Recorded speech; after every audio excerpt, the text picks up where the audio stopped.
Donc passons maintenant au vif du sujet. Donc cette conférence qui va durer environ, je pense, 1h30, parce que j'ai quand même pas mal de choses à dire vu la nature du sujet. Cette conférence traite du thème suivant. Elle est intitulée de façon un peu provocante « Vive la faillite ». C'est-à-dire qu'il s'agit d'essayer de comprendre l'état de l'économie française actuellement, dans son contexte, et de voir ce que ça peut vouloir dire sur le plan politique en particulier, à court terme et à moyen terme, disons à l'horizon de maximum quelques années. Alors, une précision d'emblée, je ne prétends pas ici prévoir ce qui va se passer. J'en suis absolument incapable. Ma boule de cristal est cassée, je suis désolé. En revanche, ce que je veux essayer de faire avec vous, c'est de réfléchir en quelque sorte à l'univers des possibles, c'est-à-dire pas à ce qui va se passer, mais à ce qui peut se passer et à la façon dont les événements peuvent s'enchaîner. On verra que pour un certain nombre de raisons précises, il y a finalement un nombre assez limité de scénarios possibles sur les grandes variables. Et autant il est très très difficile de savoir lequel de ces scénarios va se réaliser, autant une fois qu'on saura lequel de ces scénarios va se réaliser, la suite des événements risque d'être assez rapide et assez fluide, assez logique. Mais n'anticipons pas. Alors, en ce qui concerne la méthode, ce que je vous propose de faire tout simplement, c'est de nous débarrasser de tous nos présupposés idéologiques. Je ne suis pas là pour vous dire où est le bien, où est le mal. D'ailleurs, ça ne vous intéresserait pas de savoir où se situe le bien et où se situe le mal.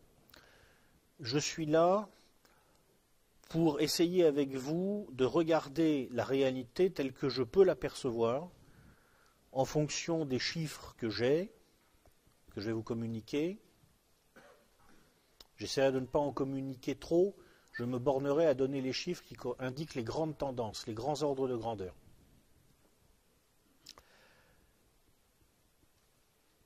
Ce sera évidemment un petit peu technique, mais je vais essayer de faire en sorte que ça puisse être compris sans problème par quelqu'un qui n'a pas une formation de base en économie.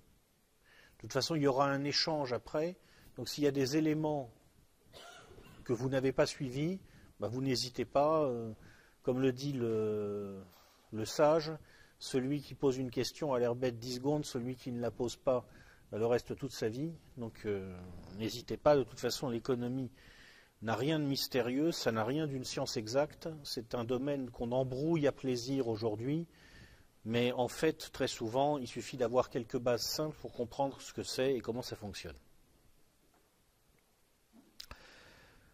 Alors le plan de l'exposé sera le suivant. Dans un premier temps, je vais vous décrire le contexte global, parce qu'on ne peut pas évidemment comprendre les enjeux de la situation économique de la France si on n'a pas clairement en tête le contexte global dans lequel cette situation s'inscrit. Dans un deuxième temps, je vous présenterai les forces et les faiblesses de l'économie française telle qu'elle est actuellement, en tout cas telle qu'on peut la percevoir actuellement. Et dans un troisième temps, nous regarderons quelles sont les ruptures de contexte possibles, comment elles peuvent interagir avec ces forces et faiblesses de l'économie française, et ce que ça peut vouloir dire politiquement. Alors mon objectif à la fin de cette conférence, ce n'est pas que vous ayez des réponses en tête, c'est que je vous ai permis de commencer à vous poser des questions que peut-être, si vous n'êtes pas familier des problématiques économiques, jusqu'ici, vous ne vous étiez pas posées. Le but, ce n'est pas la réponse, le but, c'est la question, en fait.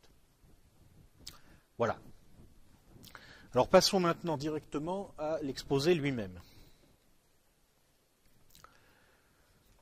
Au niveau du contexte économique, je crois que la première chose aujourd'hui, quand on regarde l'économie mondiale, qui frappe quelqu'un qui regarde les choses avec recul, avec le regard, si vous voulez, dépassionné, aussi objectif que possible, d'un contrôleur en quelque sorte, et qui situe les choses dans leur contexte et dans un cadre large. La première chose qui frappe, et je vais vous étonner, c'est que ça va extraordinairement bien. Ça va extraordinairement bien. Nous n'en avons pas conscience, mais en fait, nous sommes incroyablement riches. Je vais simplement vous donner un chiffre qui situe les choses. Un des moyens de mesurer la richesse réelle des peuples, c'est de regarder combien de temps les gens doivent travailler pour se procurer des biens de base. Alors on peut prendre divers instruments de mesure, on peut dire le kilo de farine, on peut dire le prix d'un costume, le prix d'une paire de chaussures. Bon. Une des unités de mesure sans doute les plus fiables, c'est un œuf. Tout simplement parce qu'un œuf est un œuf. Il y a très peu de variables d'un œuf à l'autre sur son poids. Il y a des variables de qualité, mais elles ne sont pas énormes. Un œuf, c'est un œuf. On a essayé d'estimer combien de temps il fallait à un travailleur, en moyenne, pour pouvoir s'acheter un œuf à différentes époques. Alors quand on remonte loin au Moyen-Âge, etc., là, bon, on fait des calculs qui valent ce qu'ils valent, ils sont très douteux. Mais ce qui est sûr, c'est que, encore au XIXe siècle, il fallait probablement 20-25 minutes au moins pour pouvoir se procurer un œuf. Il fallait que le travailleur moyen travaille 20-25 minutes au moins pour se procurer un œuf. Et encore en 1950, si on prend le salaire moyen de 1950, dans la plupart des pays développés, il fallait 10-12 minutes pour se procurer un œuf. Aujourd'hui, dans la plupart des pays développés, pour se procurer un œuf, il faut 30 secondes de travail, à peu près. C'est-à-dire que par rapport à cet étalon, qui n'est évidemment pas parfait, mais qui situe à peu près les ordres de grandeur, par rapport à cet étalon des besoins de base de l'être humain, nous sommes aujourd'hui, en tout cas dans les pays développés, à un niveau d'aisance qui aurait fait rêver nos arrière-grands-parents et que les arrière-grands-parents de nos arrière-grands-parents ne pouvaient même pas imaginer. Donc ça, c'est la première chose qu'il faut comprendre si on regarde froidement les chiffres tels qu'ils sont. Nous sommes extraordinairement riches. Nous n'en avons pas conscience. Nous avons souvent l'impression d'être pauvres parce que le sentiment de pauvreté est quelque chose de tout à fait relatif.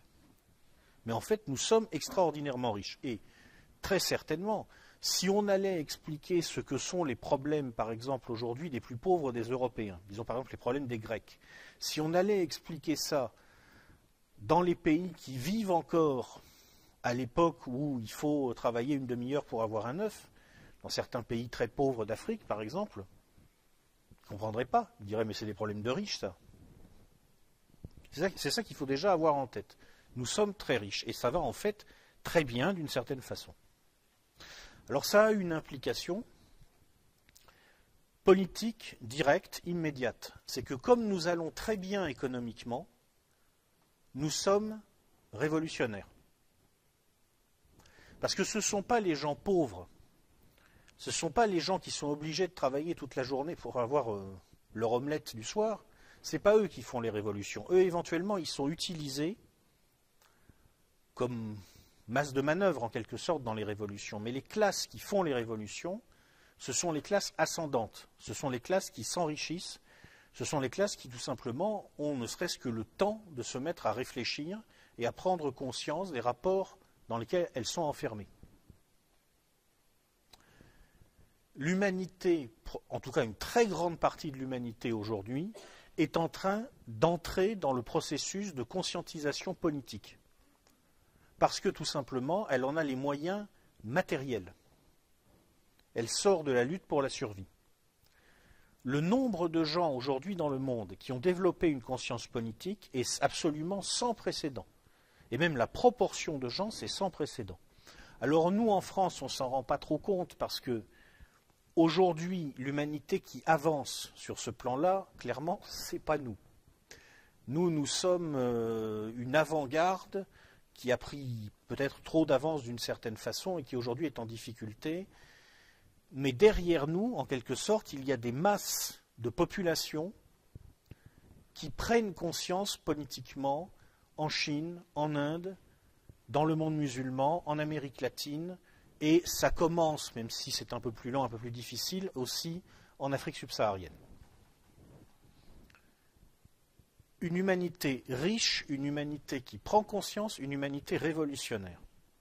C'est la première chose à bien voir sur le plan économique et politique à l'échelle planétaire. La deuxième chose à voir, c'est que nous avons l'impression aujourd'hui que nous vivons une époque d'unification et de concentration des centres de pouvoir à l'échelle planétaire. Alors en un sens, c'est vrai, parce que avec la mondialisation, pour la première fois, on a vu émerger avec les États-Unis un empire réellement global et réellement en situation d'imposer sa marque à l'échelle planétaire. Mais en même temps, c'est une perception très fausse, parce que cet empire aujourd'hui est fragile, parce qu'il est en recul, en déclin, et surtout parce que les fondamentaux qui définissent objectivement la puissance autonome, du fait des évolutions technologiques, du fait de la montée en puissance de mondes nouveaux, eh bien ces fondamentaux se dispersent à l'échelle planétaire. Et en fait, si nous assistons à cette agressivité, en quelque sorte, du cœur du pouvoir dans l'hémisphère occidental, c'est parce que ce cœur du pouvoir se sent sur le reculoir. C'est-à-dire que nous n'en avons pas conscience, mais le pouvoir aujourd'hui a peur. Le pouvoir est fragile. Nous avons l'impression qu'il est très grand, qu'il est très puissant, qu'il est très fort, mais ce n'est pas vrai du tout. En fait, il a peur. Il est en face de cette humanité qui s'est terriblement enrichie, donc qui devient révolutionnaire, et il est en face de pouvoirs à l'échelle planétaire qui se diluent et qui se dispersent. Et il a en particulier un problème majeur qui est le fait structurant principal pour un économiste, si vous voulez, qui regarde les courbes depuis une trentaine d'années. Il a l'émergence de la Chine. C'est le fait majeur. Pour vous donner une idée de ce que représente cette émergence, 3 éléments d'information, très rapides. Premier élément d'information. Le pays qui a connu le décollage économique le plus rapide, le plus constant de toute l'histoire, jusqu'ici, c'est la Corée. La Chine a des fondamentaux anthropologiques qui sont proches de ceux de la Corée. Ce n'est pas tout à fait la même chose, bien sûr, mais les fondamentaux anthropologiques sont à peu près les mêmes. Le quotient intellectuel moyen est à peu près le même. Le background culturel est assez proche. Alors il y a des différences sensibles sur le plan du modèle familial. Mais pour le reste, ce sont des pays assez proches. La Chine, c'est 25 fois la Corée. C'est-à-dire qu'avec la Chine qui rentre dans l'économie mondiale et qui est pour l'instant en train de reproduire la trajectoire de la Corée, c'est le même impact que si 25 Corées du Sud rentraient simultanément sur le marché mondial. C'est gigantesque. Et ça implique en particulier que les États-Unis vont très vite perdre leur situation de puissance centrale dans l'économie monde. Ça va aller très vite.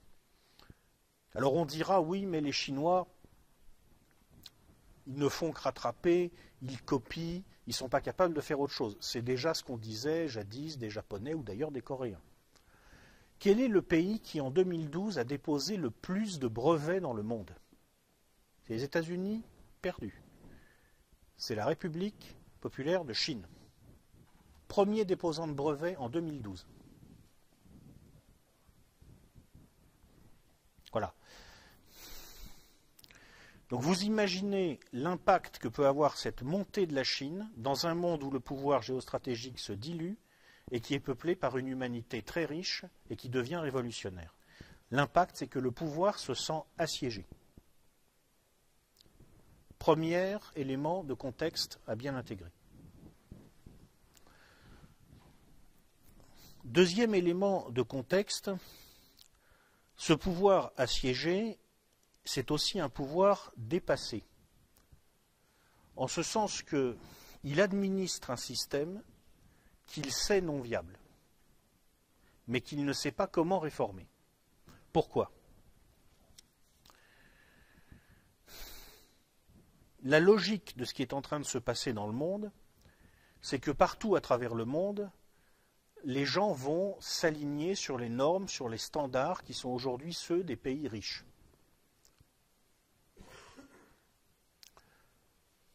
Qu'est-ce que ça implique?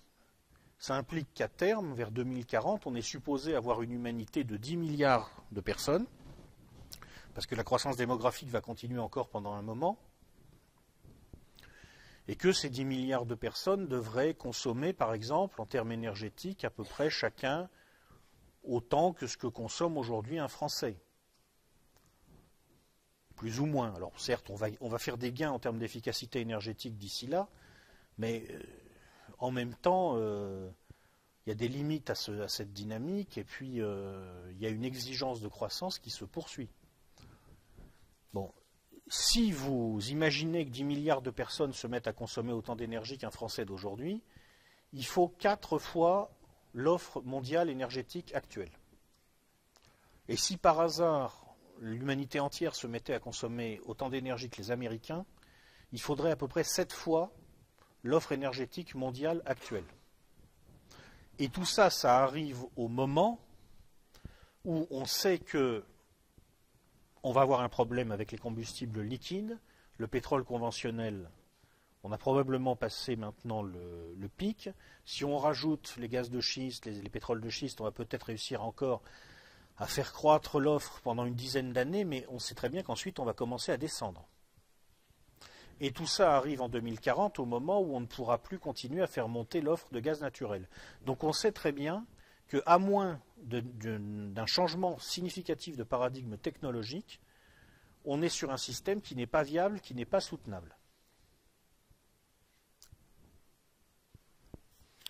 Alors, mettons-nous maintenant un moment à la place des gens qui administrent ce système, ou qui se sentent en tout cas en situation d'en revendiquer l'administration, c'est-à-dire le cœur du pouvoir, essentiellement aux États-Unis. Bon.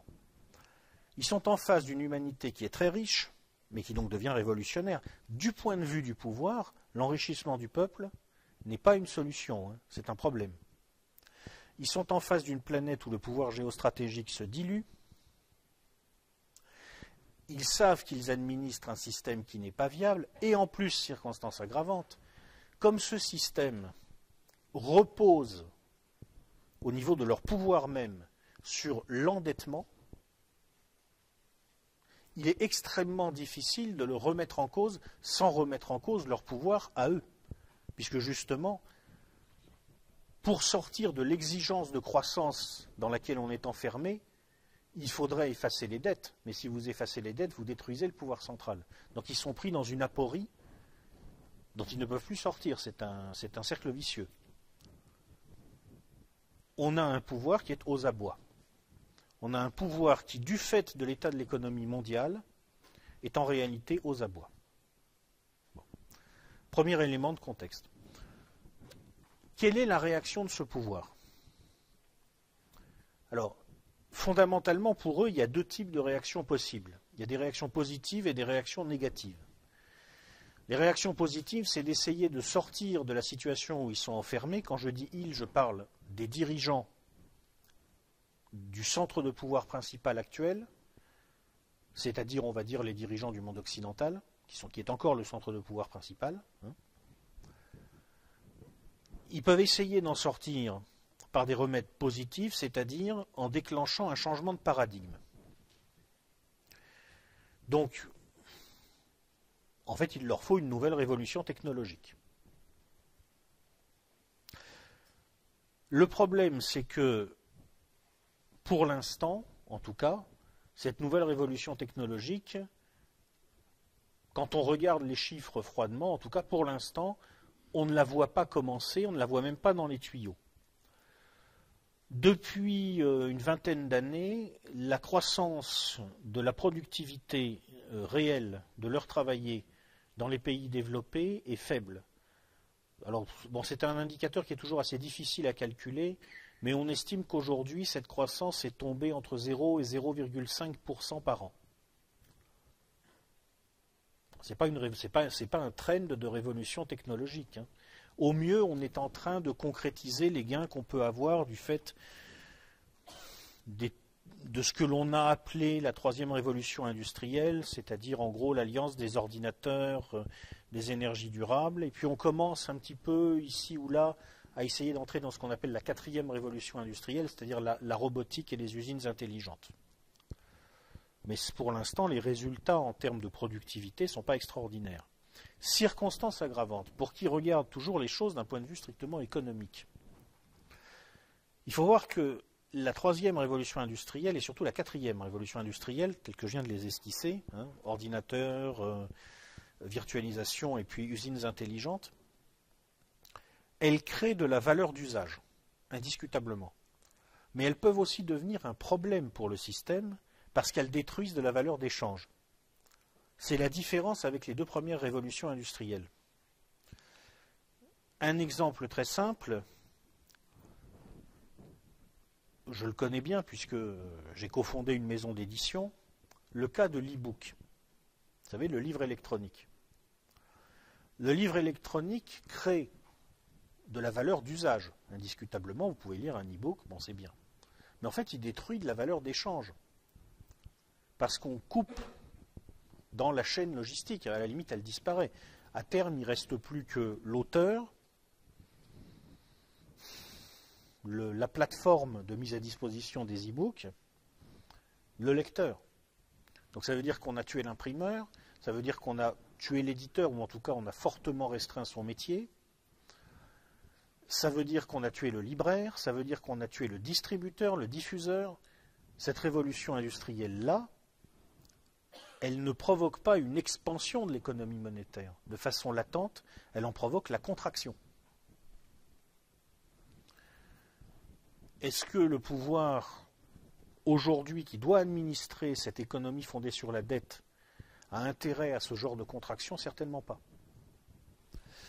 Donc en fait, on s'aperçoit que les remèdes positifs à cette situation, de défi lancé au pouvoir, d'une certaine façon, ils ne sont pas du tout à la hauteur des enjeux, en tout cas pour l'instant. Alors qu'est-ce qui reste comme remède? Eh bien, étant donné que la source du problème, c'est tout simplement la formidable poussée égalitaire à l'échelle planétaire, le remède, c'est la réintroduction de l'inégalité par d'autres biais. C'est-à-dire que ce qu'il faut bien comprendre, c'est que ce qu'on nous présente comme une crise,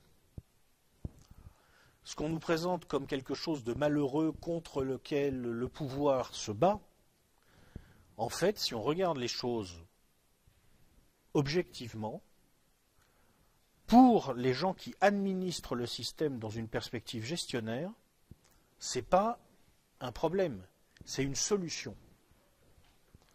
La réintroduction massive de l'inégalité dans la structure des sociétés développées en particulier, c'est une solution, parce que comme toutes les sociétés du monde ont vocation à converger vers ces sociétés développées,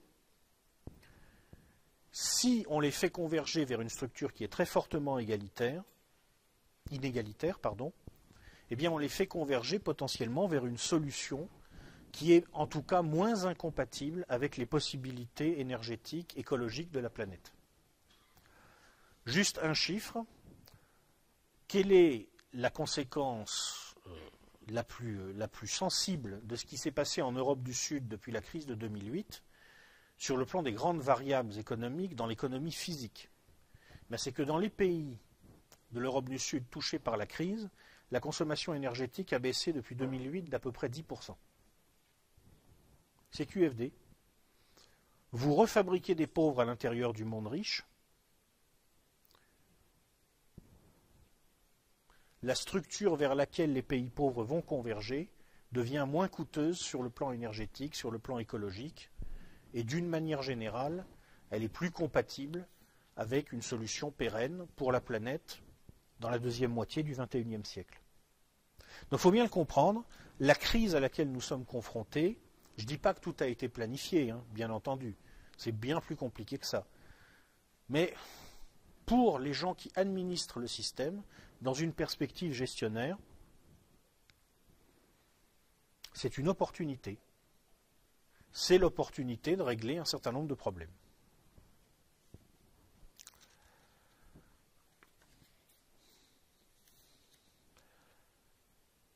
Alors comment pilote-t-il pour l'instant, au niveau des classes dirigeantes du monde occidental, comment pilote-t-il cet ajustement, maintenant sur le plan technique?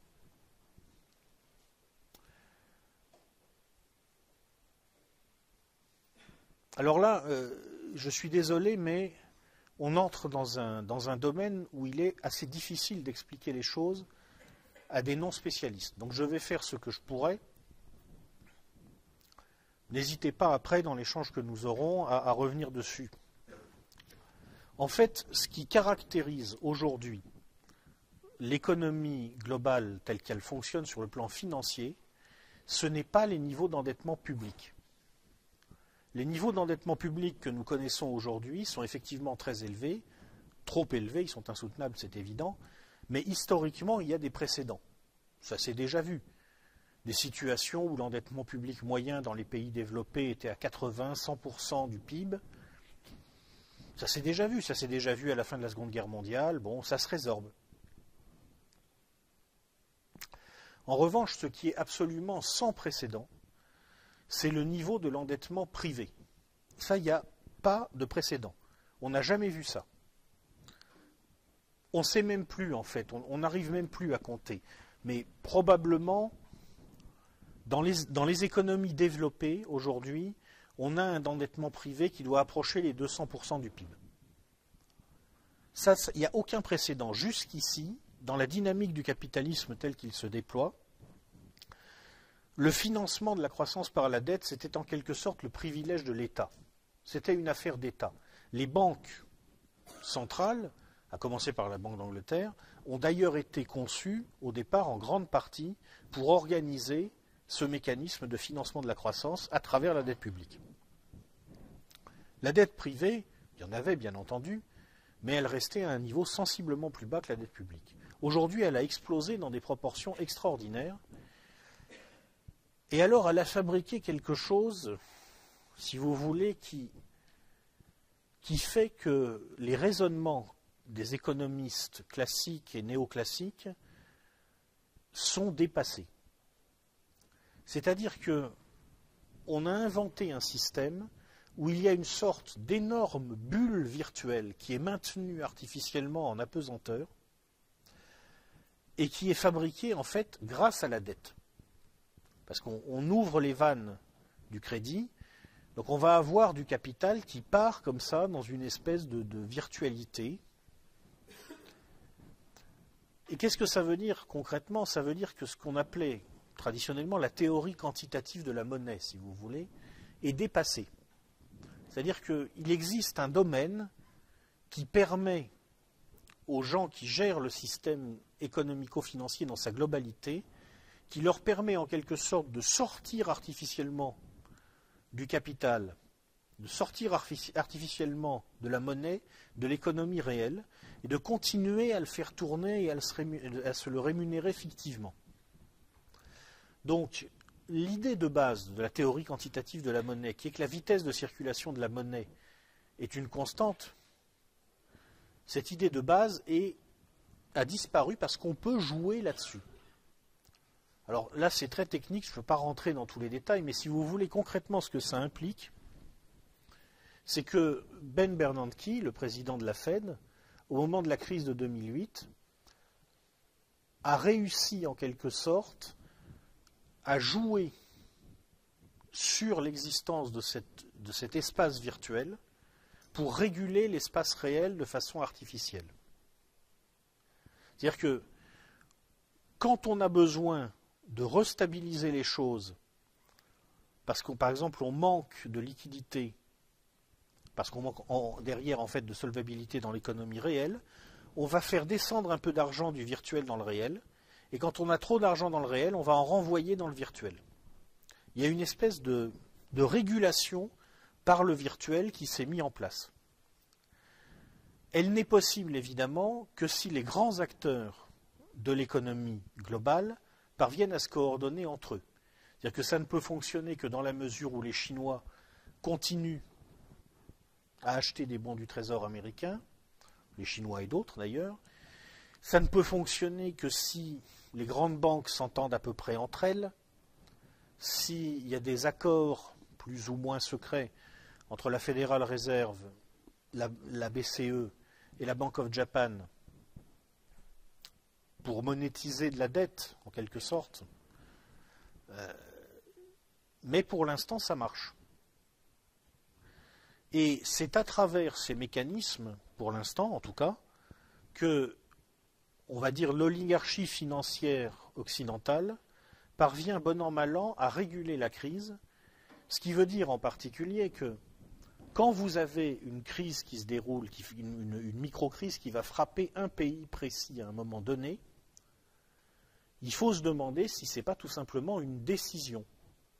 Si on n'a pas décidé à un moment, bon, on a intérêt à faire baisser le niveau de vie et à réintroduire de l'inégalité, on va taper sur un point faible là dans l'Europe du Sud. Et puis quand on a obtenu ce qu'on voulait, Mario Draghi va dire non mais de toute façon les titres des pays en difficulté, je les rachèterai, et là on arrête d'un seul coup la crise. Le système bancaire international, si vous voulez, à la fois par le jeu de la création monétaire, de ce qu'ils appellent le quantitative easing, et par le jeu également, il ne faut pas l'oublier, des énormes masses de capital qui circulent un petit peu dans une sorte de pénombre, là, avec ce qu'on appelle le shadow banking, les marchés non régulés, qui servent aussi beaucoup à recycler les revenus de la criminalité, soit dit en passant, avec les, on ne sait pas, 10 000 peut-être milliards de dollars qui se promènent dans les paradis fiscaux sans aucun contrôle. Ce système qui maîtrise ces énormes masses financières a les moyens de réguler l'économie réelle. Juste, toujours quelques ordres de grandeur, je vous disais, dans les paradis fiscaux, alors évidemment par définition on ne sait pas, mais on estime qu'il y a probablement à peu près 10 000 milliards de dollars, en tout cas c'est un chiffre qui circule. Je vous rappelle simplement que la dette de la Grèce, la dette publique de la Grèce, dont on nous a fait tout un sketch, je crois que c'est 400 milliards de dollars ou quelque chose comme ça. Et quand il y a un pays comme la Grèce qui a un problème d'échéance sur sa dette, c'est souvent pour quelques milliards de dollars. Donc pour les gens qui administrent une masse de 10 000 milliards de dollars derrière, c'est qu'une décision à prendre, s'ils s'entendent entre eux, pour décider je vais laisser couler la Grèce ou je vais lui maintenir la tête hors de l'eau. Et c'est géré comme ça. Bon. Donc là on commence à avoir une idée un petit peu du contexte global. Un pouvoir assiégé, un pouvoir dépassé, la réintroduction de l'inégalité dans les sociétés des pays développés, et comme instrument de gestion, en fait, l'hyperfinanciarisation qui permet de jouer sur différents leviers. Voilà pour le contexte global. Alors maintenant, on peut peut-être faire un petit zoom plus particulier sur plus spécifiquement le contexte européen et particulièrement le contexte de la zone euro. Parce que nous, Français, nous ne sommes pas seulement insérés dans ce contexte global, nous sommes aussi insérés dans cette sous-partie du contexte global qui est la zone euro. Alors,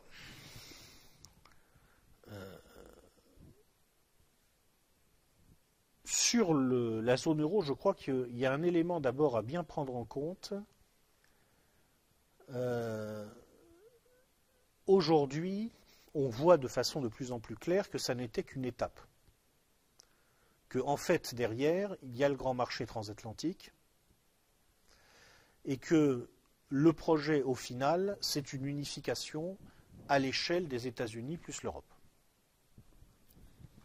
Donc ça implique que, d'emblée, il faut avoir en tête l'idée que l'économie, contrairement à ce qu'on nous raconte, n'est pas une science, un truc qui vivrait de façon désincarnée, ça a toujours été et ça sera toujours une fonction annexe du politique. Manifestement, on ne peut pas penser l'histoire de la zone euro, l'histoire de l'Union européenne, sans garder en tête aussi les stratégies géopolitiques des acteurs. Donc il faut avoir en tête en particulier que au niveau des grands acteurs de cette histoire, on a quand même un certain nombre d'informations sur ce qu'ils ont dans la tête, en quelque sorte. Dans un livre publié dans les années 90, qui s'intitule Le Grand Échiquier, un monsieur qui s'appelle Zbigniew Brzezinski, qui a été le conseiller aux affaires étrangères, si vous voulez, des présidents Carter puis Clinton, qui est aussi le secrétaire général, je crois, enfin disons le patron, l'administrateur de la commission trilatérale. C'est pas franchement le premier venu, c'est un ami personnel de la famille Rockefeller.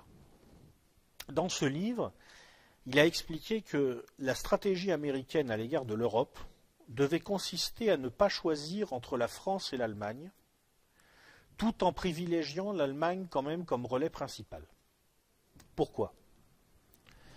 Parce que pour les Américains, expliquait-il dans ce livre, s'ils veulent conserver la prééminence globale, ils doivent le faire en établissant un partenariat transatlantique 1+1, c'est-à-dire 2 termes à peu près égaux entre les États-Unis et l'Europe. Et pour faire ça, ils ont besoin que l'Allemagne soit bien arrimée à l'ère occidentale.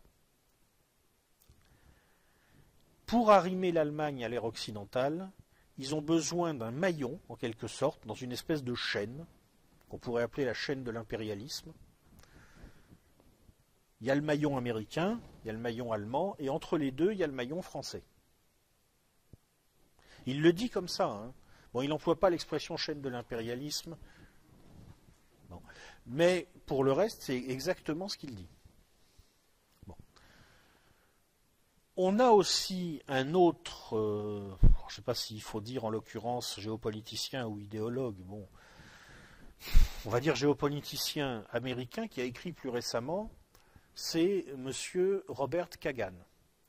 Donc M. Robert Kagan est, je crois, je ne veux pas dire de bêtises, mais je crois qu'il est à la ville le mari de Mme Victoria Nuland. Mme Victoria Nuland, qui était la responsable du secteur Eurasie pour Hillary Clinton au moment des événements d'Ukraine. C'est Mme Nuland qui s'est rendue célèbre lorsqu'on a appris que lors d'une conversation avec je ne sais plus qui lui disait il faudrait quand même ne pas trop pousser au chaos en Ukraine parce que ça ne va pas plaire aux Européens, elle aurait répondu en gros qu'ils aillent se faire foutre. Fuck Europe, je crois, c'est l'expression qu'elle a eue. Bon. Donc ça situe, ok, bon. Alors, M. Kagan explique dans un livre qu'il a publié récemment, qui s'intitule The Return of History and the End of Dreams, le retour de l'histoire et la fin des rêves. Il explique que ce qu'il appelle la démocratie, c'est-à-dire en gros lui-même, les États-Unis, est confronté au défi des autocraties. Les autocraties étant la Russie et la Chine. Et qu'il faut se méfier parce que ces autocraties ont réussi à trouver une formule de gouvernement qui allie l'autoritarisme politique et le libéralisme économique. Et donc ils sont capables de construire des économies efficaces, pertinentes.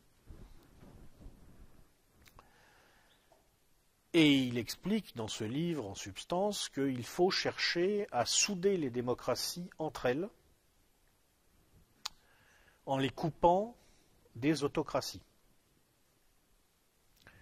Donc quand vous savez que c'est le gars qui inspire probablement Mme Nuland quand elle va à Kiev au moment des événements qu'on sait, on voit bien de quoi il s'agit. Et on voit bien que la relation entre les États-Unis et l'Europe est une relation ambiguë, ambivalente, qu'il y a un discours consistant à dire on va conclure un partenariat transatlantique 1+1, et puis il y a une réalité derrière qui est que tout simplement les États-Unis cherchent à enfermer l'Europe dans leur sphère d'influence, un peu d'ailleurs comme l'Union soviétique jadis a essayé d'enfermer l'Allemagne de l'Est, la Pologne, dans sa sphère d'influence. Troisième élément à ce sujet-là, toujours pour continuer à décrire ce contexte euro-américain, récemment, il y a eu un livre qui est paru en Allemagne d'un monsieur qui s'appelle Marcel Fratscher, qui est, je crois, le responsable du département économie à l'université Humboldt. Il faudra que je vérifie, mais je crois que c'est ça. Et dans ce livre, il y a un tableau qui est très intéressant. Ce tableau présente le différentiel de rendement entre les avoirs que les résidents d'un pays possèdent à l'étranger et les avoirs que les résidents étrangers possèdent dans ce pays. Alors la France, on a un différentiel à peu près à 0. Bon, 0 de toute façon actuellement, c'est notre chiffre fétiche, hein, c'est notre spécialité. Bon, donc on est équilibré. L'Allemagne, c'est moins 1%. C'est-à-dire que les avoirs que les Allemands possèdent à l'étranger leur rapportent 1% de moins que les avoirs que les étrangers possèdent en Allemagne. Ce qui est un peu embêtant pour les Allemands, parce que comme ils empilent les excédents commerciaux, ils ont de plus en plus d'argent à placer à l'étranger, donc il faudrait quand même qu'ils commencent à envisager de le rentabiliser ou à le replacer chez eux, pour investir chez eux. Et puis il y a les États-Unis. Alors les États-Unis, le différentiel, d'après M. Fratscher, c'est 8,7%. C'est-à-dire que les placements que les Américains font à l'étranger leur rapportent 8,7% de plus que les placements que les étrangers font aux États-Unis.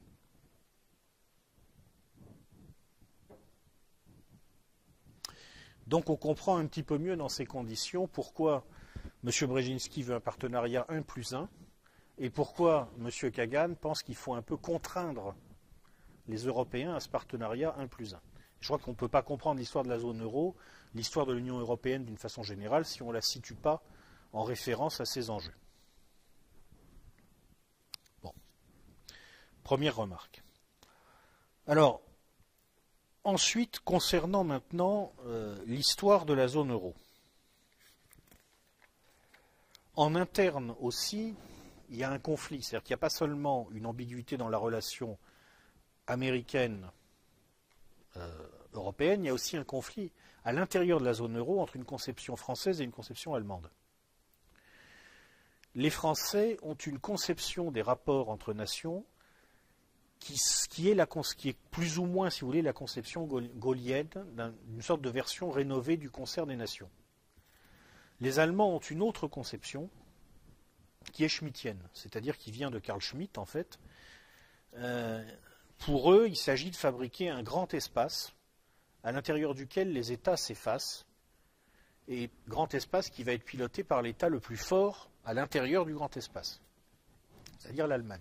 Alors évidemment, les élites allemandes ne l'assument pas comme ça, parce que bon, comme Carl Schmitt était un nazi, ils ont un petit problème. Mais quand on décode ce qu'ils disent et ce qu'ils pensent, on voit très bien que c'est ce qu'ils ont derrière la tête. On ne peut pas leur en vouloir d'ailleurs, c'est logique de leur part. Bon. Donc voilà la zone euro avec son conflit interne non dit, qui reste dans le non dit, mais qui est bien là, et puis son conflit externe avec les États-Unis, qui reste également dans le non dit. Après, qu'est-ce qui va se passer? Alors reprenons l'histoire. On peut dire que en fait, l'histoire de l'euro commence en 1971, c'est-à-dire bien avant sa naissance. En 1971, les États-Unis font sauter le système de Bretton Woods. Donc on entre dans un système de change flottant. Le système dollar as good as gold est mort, donc il faut un système de change flottant. Les Européens vont s'entendre pour encadrer ces changes flottants. Donc, il va y avoir une politique d'intervention concertée des banques centrales européennes et on va faire en sorte que les monnaies européennes fluctuent à l'intérieur d'une fourchette. Et puis de temps en temps, quand on sera obligé, on révisera le cours pivot. C'est-à-dire qu'on garde un système de parité administré. C'est un change flottant, mais on s'organise quand même pour l'administrer. Ça marche pas mal. Historiquement, ça marche pas mal. On peut dire que c'est... Enfin, j'essaye de porter un regard objectif d'un point de vue économique. On peut dire que c'est un succès de la construction européenne. Le système monétaire européen, objectivement, c'était bien qu'il soit là, ça aurait été pire s'il n'avait pas été là. Le problème, c'est que en 1989, le mur de Berlin tombe, l'Allemagne se réunifie. Alors ça a une conséquence immédiate, c'est que la situation monétaire qui apparaît en Allemagne est atypique. Pour des raisons politiques, Helmut Kohl a décidé, si ma mémoire est bonne, 1 mark Est égale 1 mark Ouest, ce qui n'est pas du tout, ce qui ne correspondait pas du tout à la réalité des pouvoirs d'achat. Donc il y a de fortes tensions inflationnistes en Allemagne. En plus, il faut investir beaucoup pour remettre à niveau l'appareil productif de l'Allemagne de l'Est. Qui dit phase d'investissement au départ, dit forcément inflation, parce que vous allez injecter de l'argent pour financer vos investissements, mais le temps qu'il donne une productivité, l'argent est là, mais la production n'est pas encore là. Donc ça provoque une inflation. Le reste des pays européens est confronté plutôt à une phase de contraction de l'économie, parce que le début des années 90, il y a une crise économique.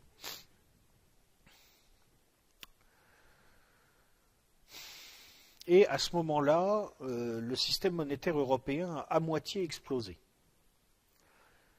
En Europe, les pays, si vous voulez, qui sur le plan économique sont vraiment déterminants, il y en a 4. C'est l'Allemagne, la Grande-Bretagne, la France et l'Italie. Bien sûr, l'Espagne, la Pologne, c'est des pays importants aussi. La Hollande, c'est des pays importants, mais ils ne sont pas déterminants. Les 4 pays déterminants, c'est les 4 que je viens de dire. Alors, en face de cette situation, la Banque centrale allemande impose une politique de taux élevés pour lutter contre l'inflation. La France suit et reste arrimée, le franc reste arrimé aux marques, si vous voulez. Ça coûte terriblement cher à l'économie française et on peut dire que les dégâts de l'euro commencent à ce moment-là, en fait, avant même sa création. Parce que c'est déjà la logique de l'euro qui est en place. On ne veut pas admettre tout simplement que la France et l'Allemagne n'ont pas besoin de la même politique monétaire. La Grande-Bretagne et l'Italie finissent par sortir, par se désarrimer du système monétaire européen. La Grande-Bretagne en sort et il n'y rentrera pas. L'Italie en sort et y rentrera quelques années plus tard. Cette affaire a eu des conséquences importantes sur la cohésion des Européens. Or, cette cohésion, les Européens y tiennent, pour des raisons d'abord tout à fait avouables et logiques, qui est qu'on sait très bien ce qui se passe quand l'Europe éclate. On en a l'expérience. Elle est plutôt tragique. Mais il y a aussi d'autres raisons. D'abord, les Américains veulent une Europe unie, pour les raisons que j'ai expliquées. Les Allemands ont toujours, visiblement, cet arrière-plan schmittien dans la tête. Et puis, les classes dirigeantes françaises, elles se disent, on va faire semblant d'entrer dans le projet des Allemands, mais en fait, nous allons y introduire aussi notre projet à nous. C'est-à-dire qu'il y a des grands non-dits entre France et Allemagne à ce moment-là. Les Français pensent encore à ce moment-là qu'ils sont capables d'établir un rapport de force avec l'Allemagne. Ils n'ont pas réalisé que l'ouverture à l'Est allait donner ce qu'on appelle un hinterland, c'est-à-dire une sorte de territoire arrière où aller chercher de la main-d'œuvre bon marché à l'économie allemande. Ils n'ont pas réalisé qu'il allait se produire l'explosion des marchés chinois et qu'il allait y avoir une formidable demande de biens d'équipement dans le monde, qui allait tirer l'industrie allemande. Bref, ils se sont trompés dans les rapports de force. Moi, j'en suis persuadé, peut-être je me trompe, ce que je dis là, c'est mon opinion. Je pense qu'au début des années 90, les classes dirigeantes françaises ont cru en quelque sorte qu'elles pouvaient établir un rapport de force avec les classes dirigeantes allemandes. Elles ont mal calculé. C'est le mec de 60 kilos qui a cru qu'il pouvait dire non au mec de 120 kilos. Pour moi, c'est ça l'histoire. Alors, on a mis en place l'euro fondamentalement à la suite de cet épisode. C'est pour empêcher les spéculateurs d'essayer de faire exploser le système monétaire européen. On se dit on va le cadenasser, on va le verrouiller, il y aura une monnaie unique. Et il y a une discussion à cette époque-là entre économistes. Il y a ceux qui disent on va en tirer de profit parce qu'il y aura une augmentation du commerce intérieur. Et d'ailleurs, elle sera là, effectivement, il y aura une augmentation du commerce intérieur. Et puis, il y a ceux qui tirent la sonnette d'alarme en disant non, mais attendez, ce n'est pas une zone monétaire optimale. Les politiques fiscales sont beaucoup trop hétérogènes. Le droit lui-même est hétérogène. Il y a surtout le gros problème quand même d'un marché de l'emploi qui ne peut pas être unifié pour des raisons linguistiques. Ça ne marchera pas. Mais il y a cette volonté politique qui renvoie évidemment à tout le contexte qu'on vient de voir. Il faut le faire, donc on fait taire en quelque sorte ceux qui disent non, ça ne marchera pas. Et les grands partis de gouvernement font campagne pour le oui au traité de Maastricht et puis ensuite organisent la mise en place de l'euro. C'est comme ça que ça s'est fait. Alors dans un premier temps, on a l'impression que ça fonctionne bien. Dans un premier temps, l'euro a donné l'impression d'être un grand succès. Mais en fait, ce qu'il faut bien voir, c'est qu'en économie, il faut être très prudent sur l'interprétation des chiffres, surtout quand on les regarde sur le court terme, sans recul. Ce n'est pas parce qu'un pays a une forte croissance économique qu'il se porte bien. Il faut regarder de quoi cette croissance est faite. Par exemple, si vous êtes l'Espagne, vous êtes le dirigeant espagnol, vous voulez une croissance économique en Espagne,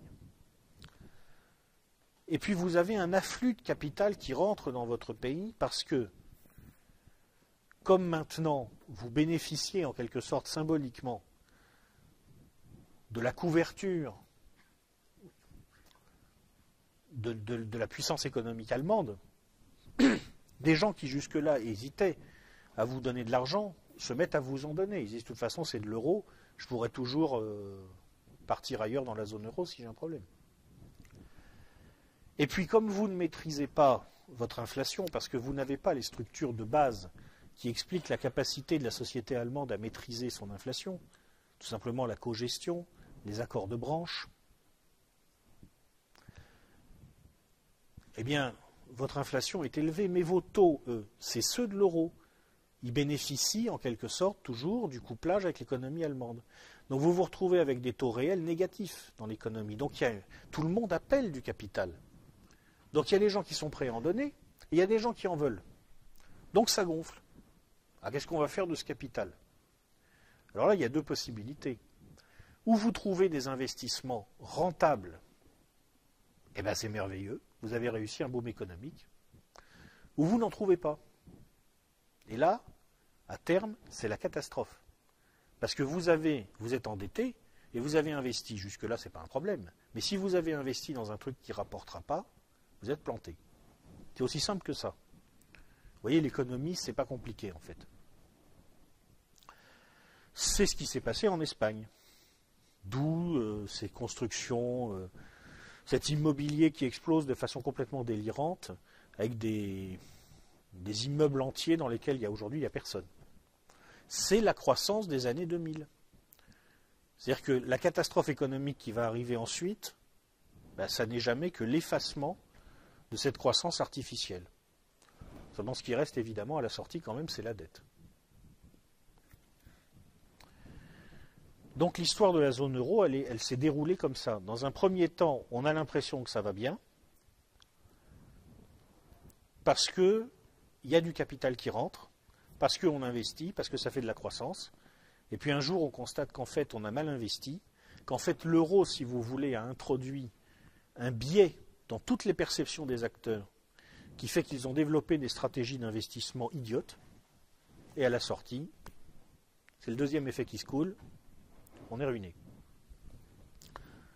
Voilà ce qui s'est passé dans une grande partie de la zone euro.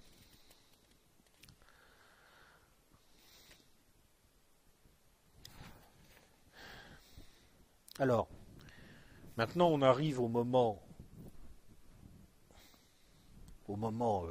crucial, c'est-à-dire 2008.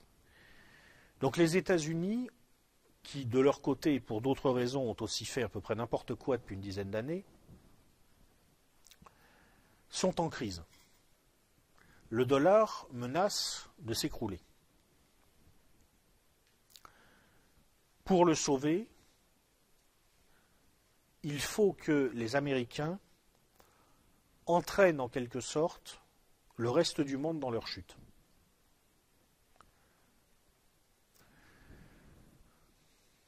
Je passe sous silence le problème de leur relation avec le Japon. Ce n'est pas le sujet aujourd'hui, ça serait intéressant, mais c'est un autre problème. On est centré sur l'Europe.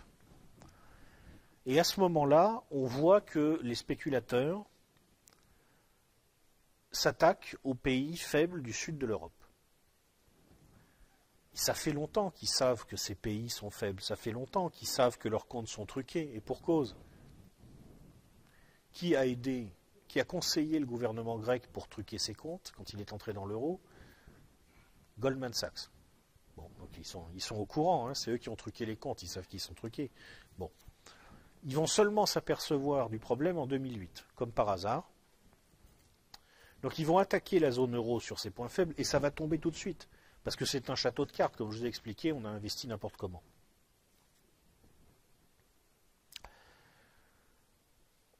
La chronologie des événements montre qu'il y a dû y avoir une coordination entre oligarchies. 2008, attaque. Plan d'austérité, Grèce, Portugal, ça ne suffit pas. 2010, création de la Troïka.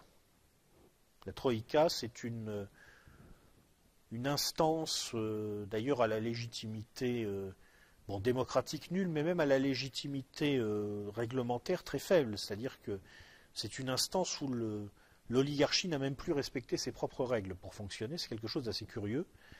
Si ma mémoire est bonne, il y a le Fonds monétaire international, la Banque centrale européenne et la Commission de Bruxelles. C'est pour ça qu'on dit la Troïka, il y a 3 membres.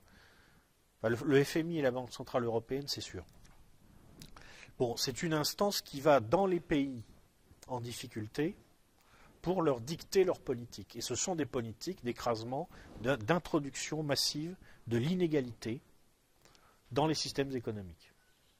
Et donc là, vous voyez bien qu'il y a quand même peut-être un lien avec ce qu'on a vu avant sur le contexte.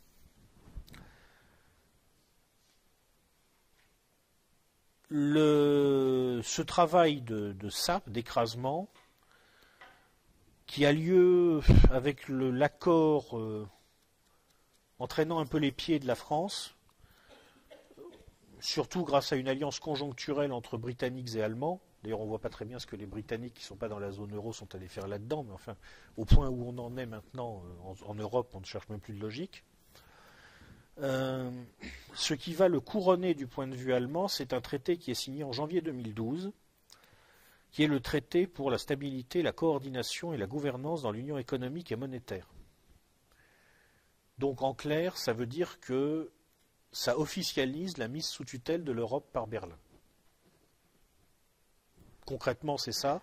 Ça veut dire que, comme l'Allemagne, qui dégage des excédents, est effectivement le membre solvable, et que dans tous les systèmes économiques, c'est celui qui peut payer, qui commande, elle prend le pouvoir, en fait, à l'intérieur de la zone euro.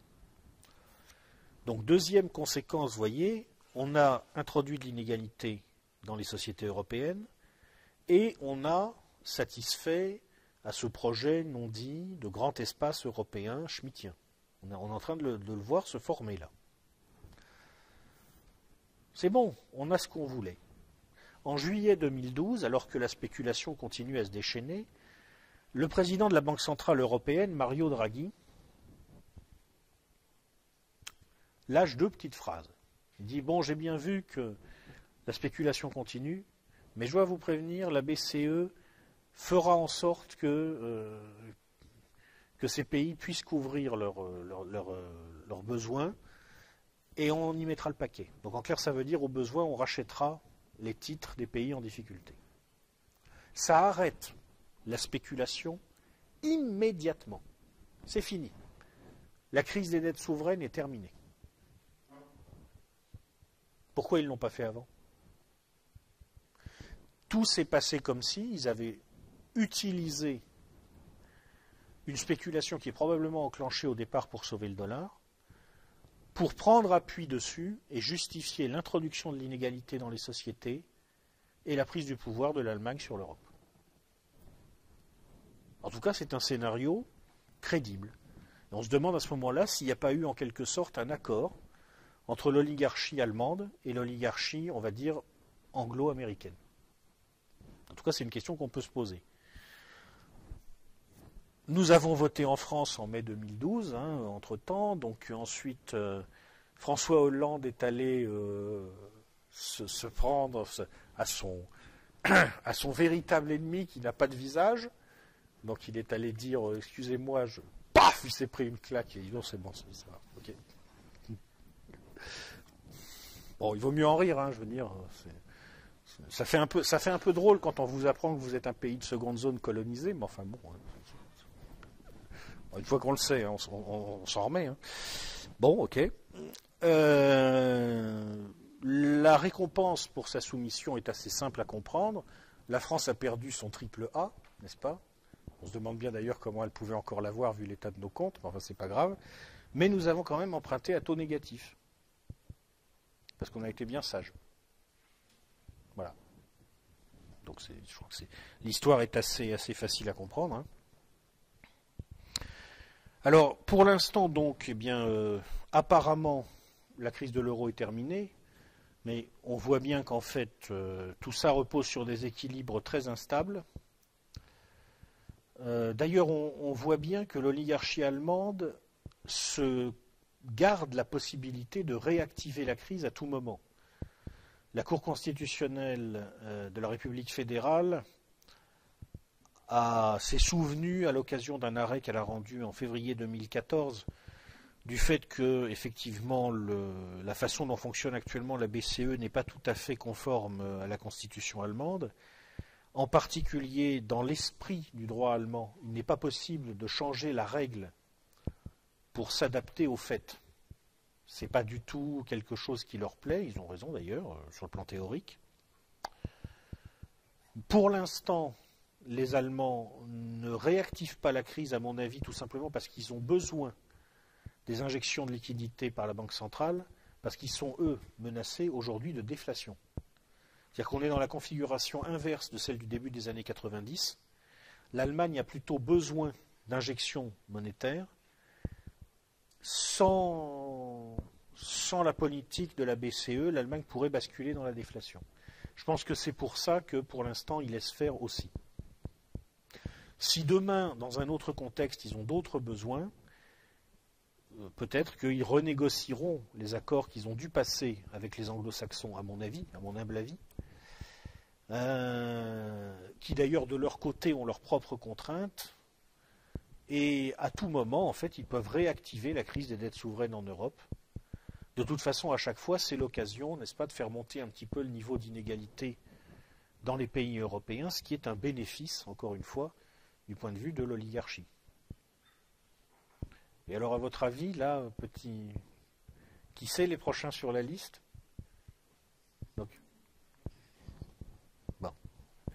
Donc voilà, vous avez suivi, vous avez vu la suite des événements. Bon. Alors. Cela dit, bon, on peut quand même préciser 2-3 choses sur cette crise de la zone euro, parce que bon, je vais un peu dépasser le temps qui m'était imparti, mais je suis désolé. Je ne voudrais pas donner l'impression, si vous voulez, j'ai toujours peur quand j'explique ce genre de choses, de donner l'impression que je crois que tout est régulé, qu'il existe une espèce de complot général. Honnêtement, je pense que ça ne fonctionne pas du tout comme ça. Je pense que c'est beaucoup plus un pilotage à vue par des accords qui sont passés en fonction des rapports de force. Et il faut dire quand même que les conséquences de l'euro ne sont pas entièrement négatives aussi. Il s'est aussi passé des choses à l'intérieur de la zone euro qui viennent contredire en partie la thèse que je viens d'avancer, qui est très séduisante, mais qu'il faut relativiser. D'abord, la première chose qu'il faut garder en tête, c'est que si on regarde la performance des pays européens depuis l'introduction de l'euro, on a un tableau qui est très différent de celui que nous percevons si nous regardons les conséquences de l'euro depuis 2008. En particulier, depuis l'introduction de l'euro, l'Irlande a connu dans l'absolu une très forte croissance de son PIB. Malgré la crise qu'elle a connue depuis 2008, c'est un pays qui a globalement bénéficié de l'euro. La Grèce, même la Grèce, est aujourd'hui plus riche qu'elle ne l'était lors de l'introduction de l'euro. Alors ils ont un gros problème de répartition des richesses, parce qu'avec toute cette histoire Il y a un bon paquet de la population qui est tombé dans le gouffre, hein, mais globalement, ils sont plus riches qu'avant l'introduction de l'euro. Il faut aussi voir que l'introduction de l'euro a eu des conséquences non calculées pour les Allemands. Et d'ailleurs, les économistes allemands aujourd'hui commencent à s'inquiéter très sérieusement. C'est-à-dire qu'il ne faut pas croire non plus que dans cette histoire, c'est l'Allemagne qui a manipulé tout le monde, que, en quelque sorte, elle a simplement exporté ses problèmes sans importer ceux des autres. En particulier, les Allemands se rendent compte aujourd'hui qu'ils ont un gros déficit d'investissement dans leur économie, dans leurs infrastructures. C'est-à-dire que pour asseoir leur suprématie à l'intérieur de la zone euro, ils ont pratiqué une politique de dévaluation interne, de déflation compétitive, qui leur a fait très mal quand même. Qui leur a quand même fait très mal. Le pays, parmi les grands pays européens, celui qui a le plus creusé son déficit en investissement d'infrastructures depuis l'introduction de l'euro, c'est l'Allemagne. C'est-à-dire qu'ils se sont vraiment très violemment serré la ceinture.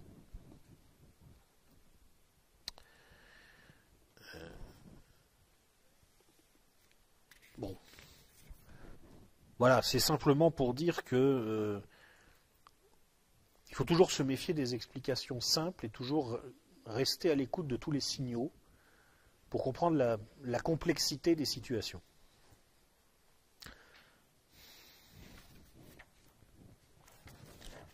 Alors, pour finir sur la description du contexte, évidemment, la question qui se pose à partir de là, c'est qu'est-ce qu'on peut faire de l'euro dans ces conditions-là?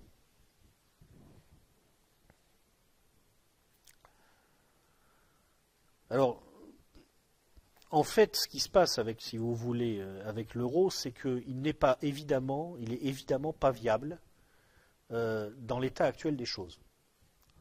Il n'est pas viable parce que une monnaie unique, pour des économies qui sont en plus inscrites dans des cycles économiques forcément opposés, il n'y a pas de transfert budgétaire entre les États, ou très peu. Il n'y a pas de fluidité du marché du travail, il n'y a pas d'harmonisation fiscale, il n'y a pas d'harmonisation bancaire réelle, c'est n'importe quoi. C'est n'importe quoi, il est évident que ça ne peut pas marcher. Bon. Donc, en réalité, la situation qui est créée aujourd'hui par ce qu'il faut bien appeler la catastrophe euro, c'est qu'on a emmené les peuples européens jusqu'au milieu du gué. Il y a deux possibilités. Soit on fait exploser la zone euro, soit on dit mais non, on est au milieu du gué, maintenant il faut passer la deuxième moitié, c'est-à-dire il faut fabriquer un État unifié européen. En tout cas à l'échelle de l'Euroland. Parce qu'effectivement, si on unifie les législations, si on unifie les pratiques sociales, si on unifie la gestion budgétaire, à ce moment-là, l'euro peut redevenir viable. Il restera quand même de très sérieux problèmes, parce qu'il y a une chose quand même qu'on ne peut pas unifier, ce sont les nations, dans leur réalité charnelle. On peut décider effectivement qu'on donne les mêmes règles aux Allemands, aux Espagnols, aux Italiens, aux Français, même aux Grecs, si tant est d'ailleurs qu'on puisse donner des règles aux Grecs, c'est un problème en soi. Mais après, il faut savoir comment ils vont les interpréter, puis surtout s'ils vont les respecter. Bon. Enfin, aujourd'hui, la situation qui est créée, c'est ça. Donc je crois que là, vous avez dû voir à peu près quel est le contexte. Un pouvoir, je récapitule pour que tout le monde ait bien ça en tête, un pouvoir global qui est assiégé, qui réagit donc avec violence, qui est dépassé, qui est obligé d'administrer un système qui n'est pas soutenable, qui trouve logiquement une porte de sortie dans l'introduction des inégalités dans les sociétés développées,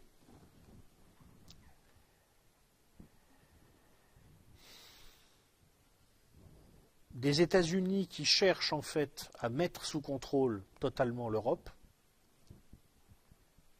À l'intérieur de l'Europe, une puissance prédominante qui veut unifier le continent sous sa coupe et qui est prête pour ça à passer un accord avec son protecteur américain, manifestement.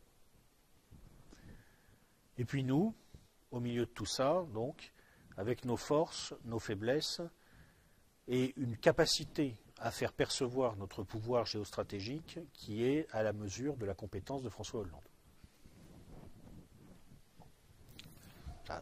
C'est à peu près la situation. Alors, maintenant, on va quand même parler des forces et faiblesses, donc, de cette puissance moyenne en déclin qui se trouve dans ce contexte, la France. Alors, après le numéro de Hollande bashing et donc indirectement de French bashing auquel je viens de me livrer, je voudrais quand même rappeler 2-3 petites choses sur notre pays qui prouvent qu'on n'est quand même pas si mauvais que ça. D'abord, nous sommes un pays riche, très riche même. Il y a quelques années, le Crédit Suisse a fait une étude, pas il y a très longtemps, je crois que c'est il y a 2 ans, le Crédit Suisse a fait une étude sur la richesse patrimoniale des populations. Alors pour ça, on peut faire confiance aux Suisses. Hein. Il s'agit de trouver leurs clients, donc bon. Moi, là, c'est peut-être la seule étude sur laquelle je me suis appuyé et dans laquelle j'ai vraiment confiance parce que. Bon. Et alors, la conclusion de cette affaire, c'est d'abord qu'il existe un pays extraordinaire où à peu près 1 habitant sur 5 est millionnaire en dollars, où l'endettement des ménages ne pèse que 11% de leur actif brut, contre 20 à 30% dans la plupart des pays développés. Et bien ce pays extraordinaire, c'est la France. On est riche. On est riche en fait. Alors ça ne se voit pas parce qu'on a un État pauvre, mais en tant que peuple, nous sommes riches. On a 2 points faibles. D'abord, une grande partie de notre richesse passe dans la bulle immobilière. Donc ça veut dire que si un jour cette bulle implose, et elle finira par imploser, on va se rendre compte que certes on est quand même très riche, mais un peu moins que ce qu'on croyait. Et puis d'autre part, si nous avons beaucoup de millionnaires, les patrimoines intermédiaires, c'est-à-dire ceux qui se situent entre 100 000 et 1 million d'euros, là-dessus on est plutôt en retrait par rapport aux Anglais ou aux Allemands. Donc, l'image de la France qui serait un pays égalitaire et pauvre est totalement erronée. Nous sommes un pays inégalitaire en réalité en termes de patrimoine et riche, très riche. Ça présente un avantage, un inconvénient. L'avantage, c'est que, en fait, on a les moyens, sans problème, beaucoup plus que les autres en tout cas, de couvrir notre endettement. L'inconvénient, c'est que pour couvrir l'endettement de l'État, il y a l'argent qui est dans notre poche. Bon. Je ne vous fais pas un dessin. Hein, je pense qu'on est tous français dans la salle, donc on sait ce que veut dire le fisc en France. Hein, à peu près l'équivalent du KGB en Union soviétique, hein, en gros. Bon. Voilà, bah c'est comme ça. Donc on est riche, on est riche. Deuxième point fort qu'il faut signaler, nous sommes nombreux. D'abord, nous sommes nombreux dans l'absolu, c'est-à-dire qu'aujourd'hui, on n'a pas les moyens de faire entendre notre voix en Europe, mais ce n'est pas une situation structurelle. C'est ce que je disais récemment à un ami suisse. Je lui disais, écoute, vous les Suisses, vous êtes formidables. Vous êtes 7 millions, vous avez franchement toutes les qualités. Vous êtes courageux, vous êtes travailleurs, vous êtes propres. Nous, les Français, on est flemmards, on se laisse aller, non, vraiment, ça ne va pas. Mais, on va écrire l'histoire et pas vous. Parce qu'on est 70 millions à être nuls. Bon. Non, mais tout simplement, c'est la vérité. Donc, en fait, on a tout à fait le poids pour peser en Europe. C'est-à-dire que si un jour, il y a en France un pouvoir qui a le courage, passez-moi l'expression, de porter ses couilles, et de dire aux Allemands, dites donc, on n'a rien contre vous, mais on vous signale quand même que vous ne ferez pas l'Europe sans nous, bah, ils sont bien obligés de constater que c'est vrai. Bon. Et puis d'autre part, on est nombreux, surtout parce que notre nombre ne va pas diminuer. Et en fait, on est le seul des grands pays européens continentaux à être dans cette situation.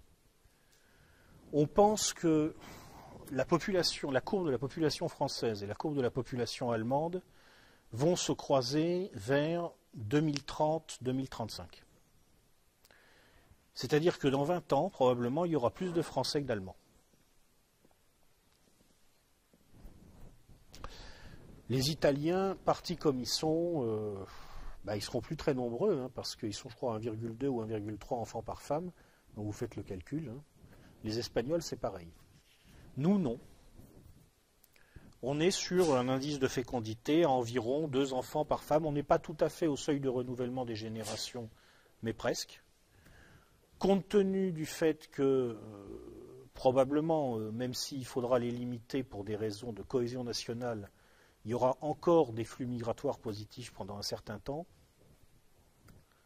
probablement, sous réserve que nous arrivions à intégrer ces populations, ce qui est un défi considérable, on peut même penser que la population active française ne va pas diminuer significativement dans les décennies qui viennent. Ce que ça veut dire en particulier, c'est que non seulement nous sommes riches, non seulement nous avons des patrimoines importants, mais en plus, si on calcule notre endettement en le rapportant au nombre de gens qui vont avoir à le rembourser, notre situation est bien moins dégradée que celle de la plupart des peuples développés. Parce que si vous regardez l'endettement allemand, italien, on n'en parle même pas, hein, par rapport au nombre de gens qui auront à le rembourser, c'est pire que chez nous. Donc en fait, non, on est riche, on est nombreux, ça ne va pas si mal que ça. On a aussi 2 autres atouts dans notre manche qui sont quand même très intéressants. D'abord, on a la taille critique, pas pour exister par nous-mêmes dans l'économie contemporaine, on a un marché intérieur qui n'est pas assez grand pour ça, mais on a la taille critique éventuellement pour aller frapper à la porte des BRICS. C'est-à-dire qu'aujourd'hui, le pouvoir se défend en disant beaucoup à ses opposants, écoutez, comme la France n'est pas assez grande pour se défendre par elle-même dans le monde contemporain, ce qui est vrai sur le plan économique, hein, elle est obligée d'entrer dans le jeu défini par les États-Unis et l'Union européenne, c'est-à-dire l'Allemagne. Mais moi j'ai regardé une carte du monde, il m'a semblé quand même qu'il y avait d'autres pays sur Terre qui n'étaient pas tout à fait non plus des puissances secondaires. La Chine, l'Inde, la Russie, le Brésil, l'Amérique latine d'une façon générale. Et on a la taille critique pour aller frapper à la porte de ces gens-là. C'est-à-dire qu'effectivement, les petits pays européens, eux, ils sont prisonniers. Parce qu'ils n'ont pas les moyens de se dégager de l'emprise de leurs protecteurs occidentaux, on va dire, et ils ne pèsent pas assez lourd pour être vraiment pris au sérieux dans une discussion avec les Russes ou les Chinois. Nous, si. Nous, si. Donc on a, si un jour on a un pouvoir qui est décidé à porter ses couilles, on a les moyens de faire sentir un pouvoir géostratégique. On a des choses à négocier. Et puis on a un autre atout dans notre manche, qui là aussi est lié à notre taille. Bon, on s'est endetté, on a fait un peu n'importe quoi avec l'argent que nous avons emprunté. On va en parler après, parce que là, pour l'instant, je dis tout le bien que je pense de la France, parce qu'après, je vais dire tout le mal. Donc,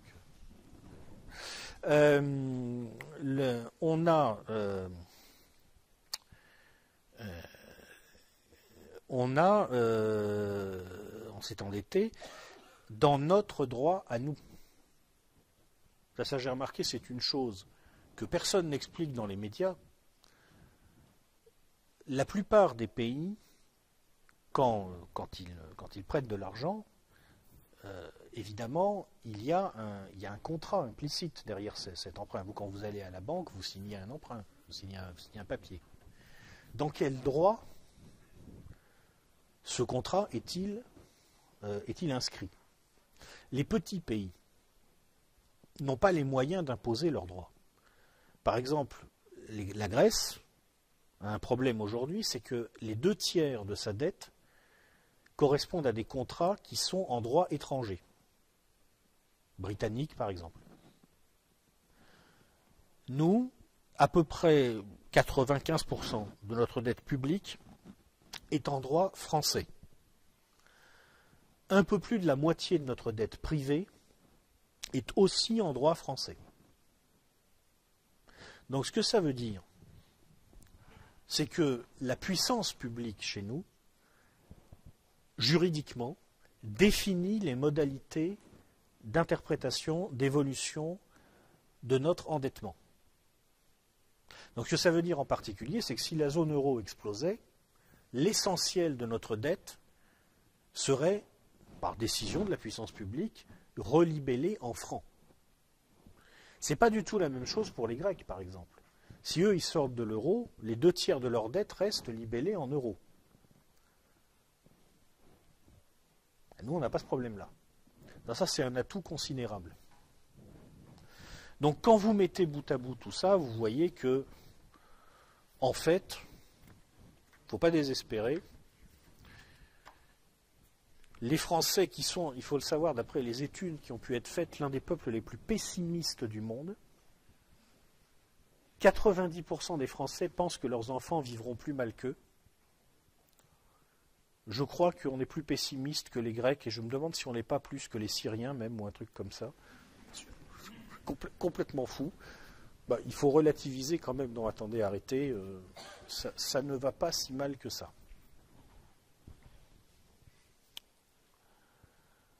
Cela dit, on a quand même des points faibles. Donc là, les âmes sensibles, s'il vous plaît, vous... Bon. Alors, d'abord, il faut dire les choses simplement. Actuellement, on est riche, mais on est en train de s'appauvrir assez vite. Parce que, tout simplement, on a un commerce extérieur qui est en chute lente, mais régulière. Année après année, notre commerce extérieur se dégrade. Traditionnellement, il était à peu près équilibré. La France n'a jamais été une grande puissance exportatrice. Elle n'a pas la culture pour ça, elle n'a pas le profil économique pour ça, elle n'a pas non plus la diaspora à l'étranger qui pourrait l'aider. Nous ne sommes pas un peuple diasporique. Mais on arrivait à peu près à équilibrer les choses malgré notre facture pétrolière. Et même dans l'ensemble, on était plutôt légèrement en excédent depuis quelques décennies. Depuis le début des années 2000, on descend doucement et aujourd'hui, on a un déficit de l'ordre de 70 milliards d'euros. Donc ça commence à être assez significatif. On va taper dans les 3-4% du PIB.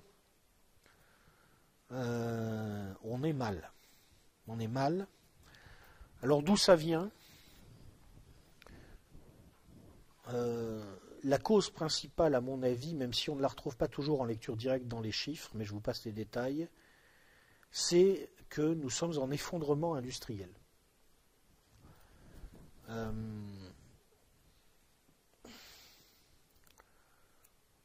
En particulier, ce qui est très inquiétant, c'est que nous sommes de plus en plus en train de témoigner d'un déficit d'investissement très lourd dans le domaine industriel. J'ai simplement relevé un chiffre, alors je ne l'ai pas vérifié, et il vient d'une source sur laquelle j'ai moyennement confiance, mais il me paraît correspondre intuitivement à ce que je crois voir par ailleurs. Le nombre de robots dans l'industrie, 150 000 en Allemagne, 30 000 en France. C'est-à-dire que si on considère que, à ces échelles-là, en quelque sorte, la loi des grands nombres doit s'appliquer, le nombre de robots donne une idée de la puissance de robotisation, elle est 5 fois plus élevée en Allemagne qu'en France. Ça donne une idée des rapports de force qui sont en train de s'établir en termes de puissance industrielle. On peut se demander d'ailleurs, je ne veux pas là encore cautionner des thèses complotistes, encore une fois, qui ne sont pas les miennes, mais on peut se demander si, étant donné ce que je disais avant, sur le fait que la géopolitique française s'appuie sur les États et que ce faisant, elle est moins compatible avec la géopolitique américaine qu'une géopolitique allemande qui est une géopolitique de grand espace, on peut se demander s'il n'y a pas une espèce de, pas de complot, mais de volonté diffuse dans les classes dirigeantes du capitalisme globalisé de détruire la puissance industrielle française précisément parce que la France est dangereuse. On peut se demander en fait si ce n'est pas une démolition programmée. Quand on voit les erreurs constantes du pouvoir en France, on se dit mais c'est pas possible, ils le font exprès. On se gargarise avec le crédit recherche, etc. Pendant ce temps-là, on sait très bien que les taux d'investissement dans la recherche stagnent et même diminuent légèrement en France alors qu'ils augmentent partout ailleurs. Où est le grand plan de relance à ce niveau-là? Qu'est-ce qu'on fait? Rien de sérieux.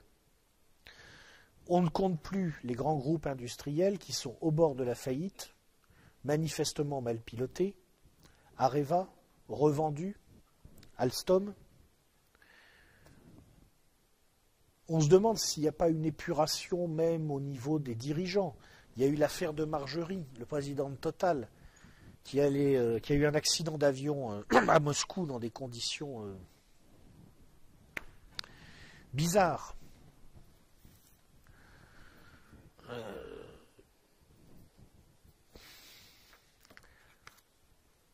Ça ressemble à l'organisation d'une implosion économique, en fait. Alors, soit c'est tout simplement parce qu'on est dirigé par des nuls, je pense qu'on est dirigé par des nuls, effectivement, mais peut-être aussi ils le font un peu exprès.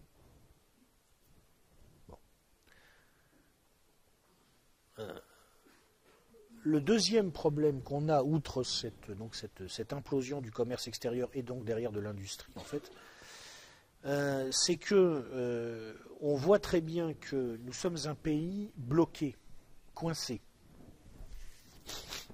Une chose qui est très frappante quand vous regardez les courbes des grandes variables de l'économie française, c'est leur régularité.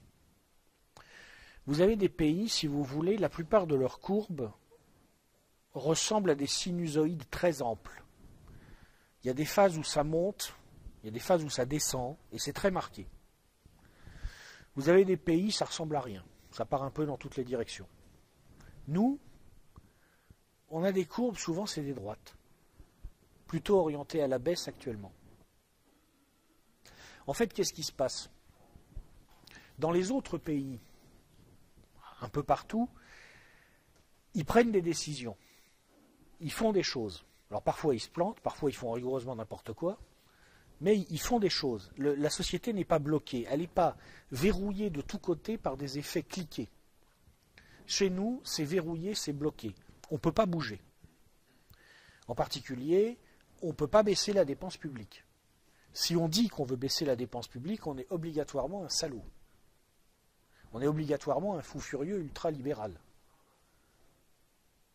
Donc ça veut dire que si je dis que c'est un peu con de balancer chaque année des milliards et des milliards dans une éducation nationale qui fonctionne n'importe comment, et qu'on ferait peut-être mieux de baisser les budgets et d'augmenter le niveau de bon sens, ça fait de moi un ultralibéral, franchement?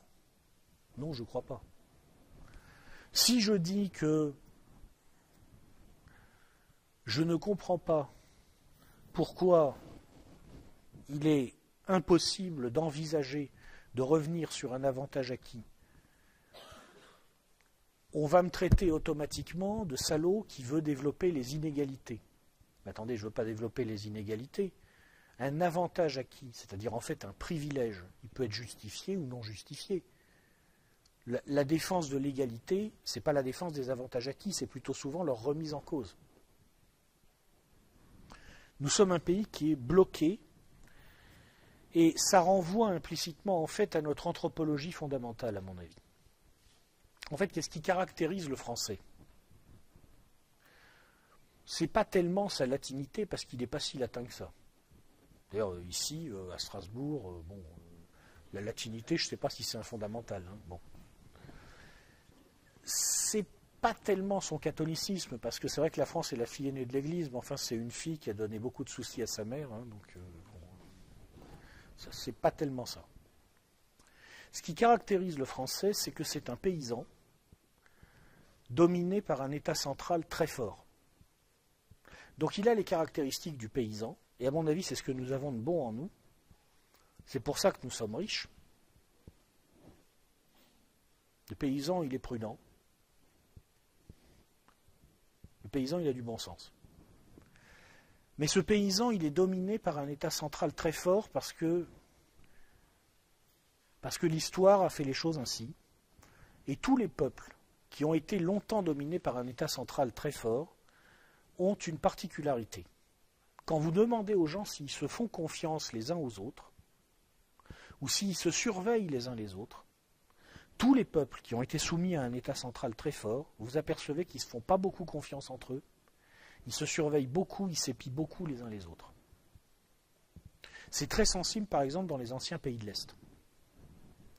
Parce que l'État, en régulant tout, capte en quelque sorte des fonctions sociales qui, normalement, permettent à la société de s'auto-organiser. Parce que les individus sont capables de construire une éthique partagée, de s'y tenir, et donc ils peuvent se faire confiance parce qu'ils peuvent se faire confiance. Quand tout tient par l'État, les individus perdent l'habitude de construire et de respecter cette éthique partagée. Ça, c'est notre grand problème. Donc le résultat, c'est une société qui est administrée par une petite classe dirigeante clientéliste, pour l'essentiel,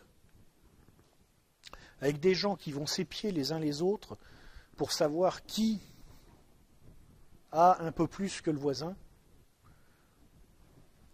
et on ne peut plus rien faire bouger. Et on n'est plus du tout dans des logiques de « bon, on a un problème, on va le résoudre ». On est dans des logiques de « à qui la faute ? Pourquoi lui, il a un peu plus que moi ?» C'est ça la société française aujourd'hui, et c'est ça aujourd'hui qui la bloque et qui l'empêche d'avancer. Et c'est pour ça qu'on observe toutes ces courbes qui descendent lentement quand il s'agit de variables positives et qui montent lentement quand il s'agit de variables négatives. Toujours plus de dépenses publiques, un commerce extérieur qui descend lentement, une industrie qui descend. Alors elle, par contre, c'est même plus lentement là. Et on ne fait rien et on n'arrive pas à se bouger fondamentalement pour cette raison-là. Les effets cliqués nous bloquent et nous paralysent.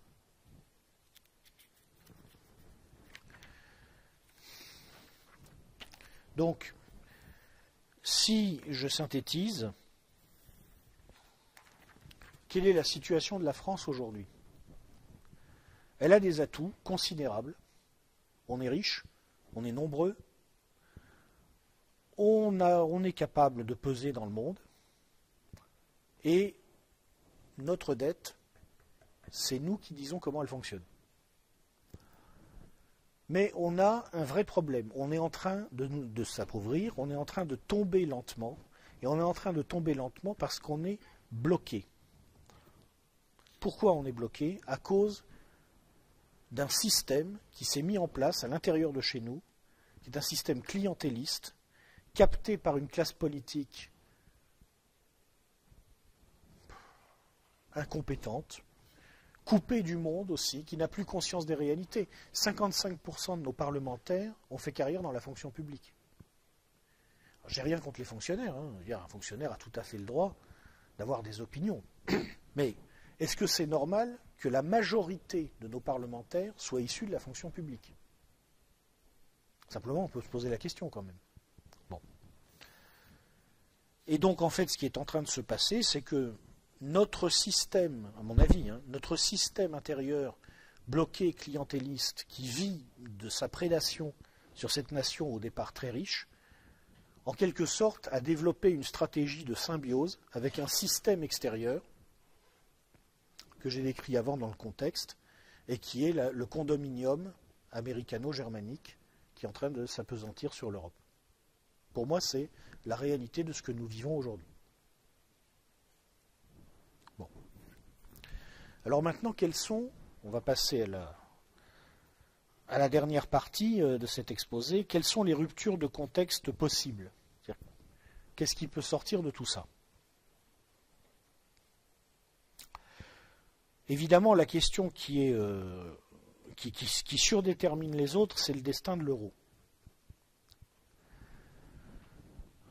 Alors, si on s'en tient aux logiques économiques saines, par exemple celle de M. Jacques Sapir, normalement l'euro là il ne peut pas passer l'hiver.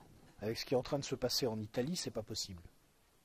L'Italie, c'est comme nous, mais ils n'ont pas les mêmes atouts et ils sont en train de tomber encore plus vite.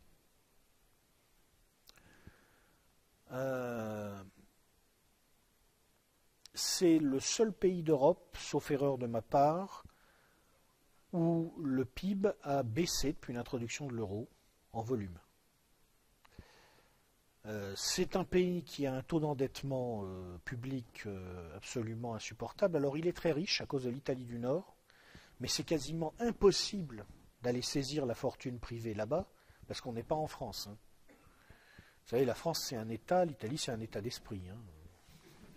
Pour arriver à saisir un contribuable dans le nord de l'Italie, il faut sortir les fusils, puis alors dans le sud... De toute façon, dans le sud, il y a le PIB officiel, il y a le PIB au noir et il y a le PIB criminel. Et c'est quasiment officiel. D'ailleurs, les économistes le calculent. Bon. Donc, normalement, ce pays-là ne peut pas rester encore très longtemps dans la zone euro. C'est le calcul que fait, par exemple, Jacques Sapir, qui a fait un article là-dessus, très intéressant. Le problème, c'est que le raisonnement de Sapir serait exact si la crise n'était pas instrumentalisée et pilotée. Parce que comme je vous ai expliqué, tant que ces oligarchies s'entendent, tant qu'elles n'ont pas trop de problèmes géopolitiques, par l'hyperfinanciarisation, elles arrivent manifestement à rendre pilotables les crises qui se déclenchent ou qui ne se déclenchent pas. Il leur suffit, après tout, de décider que va y avoir une petite porte qui va s'ouvrir à l'arrière de la Banca d'Italia, et puis on va faire rentrer quelques dizaines de milliards de dollars dedans, et puis ils diffèrent le collapsus italien. Puis ils peuvent refaire ça tous les ans pendant quelques temps. Ça dépend en fait beaucoup de ce qu'ils vont décider. À un moment, à mon avis, il faudra forcément qu'ils fassent sauter la zone euro telle qu'elle est, ou qu'ils aillent carrément vers la constitution d'un État européen unifié. Ils seront obligés de choisir. Est-ce qu'ils peuvent faire cet État européen unifié? En plus, c'est très complexe. C'est très difficile, et puis ils ne sont pas obligés de le choisir. Parce que ça veut dire que ils sont obligés de gérer ensuite directement au niveau de l'oligarchie centrale, en quelque sorte, des problèmes qu'ils ont peut-être plutôt envie de cantonner dans des marges et des périphéries. Bon. Donc le plus probable, c'est qu'à tôt ou tard, ils feront exploser la zone euro. Mais par contre, je ne peux pas vous dire quand. C'est ça mon problème quand il s'agit de savoir quelles seront les ruptures de contexte qui vont avoir lieu.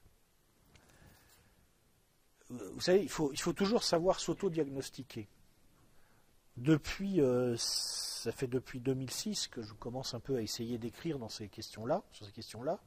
J'ai formulé un certain nombre d'hypothèses sur les scénarios qui pouvaient avoir lieu ou pas. Et j'ai remarqué une chose. En gros, il y a 3 domaines sur lesquels je suis amené à formuler des hypothèses. Les tendances économiques lourdes, la psychologie collective et ce que vont faire les dirigeants. Sur les tendances économiques lourdes, c'est pas à moi de me tresser des couronnes, mais je crois que je ne me suis pas beaucoup trompé, honnêtement. Vous prenez mon bouquin « Crise ou coup d'État », vous verrez, je ne me suis pas beaucoup trompé. Sur la psychologie collective, je crois que je ne me suis pas beaucoup trompé non plus. Vous prenez mon bouquin « Crise économique ou crise du sens », je crois que j'ai assez bien tapé dans le mille. Par contre, sur ce qu'allaient faire les dirigeants, je n'arrête pas de me vautrer. Manifestement, il y a un truc que je ne comprends pas. Moi, par exemple, j'étais persuadé que le travail de Benjamin Bernanke, ça serait de faire sauter le système. Parce que comme c'est pas viable, à un moment, il va vraiment falloir qu'il le fasse sauter. Et je me suis dit, ce gars-là, il a été mis là pour faire sauter le truc. C'est un universitaire. Il ne fait pas vraiment partie du top niveau des banques d'affaires. Il a une tête à chapeau. Ils vont lui faire porter le fait qu'à un moment, ils vont faire sauter le dollar pour mettre autre chose à la place. Mais je me suis planté. Ce n'est pas ça qui s'est passé. Donc visiblement, ma logique consistant à analyser un peu qui était Bernanke pour savoir quel rôle on lui ferait jouer Ben non, ça n'a pas marché. J'ai essayé de me dire qu'est-ce que ferait Draghi. Je me suis dit son travail, ça va être de verrouiller la politique monétaire européenne pour achever de couler l'Europe pour que le capital file vers les États-Unis. C'est pas du tout ça qu'il a fait. Je me suis planté, encore une fois, parce qu'il y a visiblement eu un accord, je dis à mon avis, entre Allemands et Anglo-Saxons, et je ne l'ai pas vu venir. J'ai mal prévu. Merkel, c'est pareil. Moi, j'étais convaincu que Merkel, malgré son atlantisme congénital, j'ai envie de dire, à un certain moment, elle allait, à sa façon, c'est-à-dire sans vraiment décider, mais elle allait rééquilibrer la position allemande entre la Russie et les États-Unis. Je pensais que ça allait finir par arriver. Parce que bon, on lui écoute son portable, on lui pique ses sous, on lui file une guerre à sa porte, elle va quand même à un moment s'énerver. Non, visiblement, c'est pas ça du tout. Là, actuellement, ce qu'elle fait, c'est qu'elle réaffirme l'axe entre les États-Unis et l'Allemagne.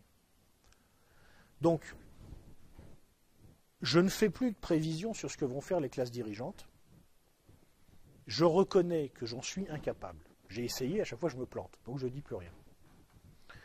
La seule chose que je peux dire, c'est que c'est ça qui va conditionner le reste. C'est-à-dire, à quel moment ils vont décider de faire sauter la zone euro et de quelle manière ils vont la faire sauter. Alors pour nous, Français concrètement, ce que ça veut dire, c'est que, évidemment, nous on a une échéance politique importante à l'horizon à peu près 2017.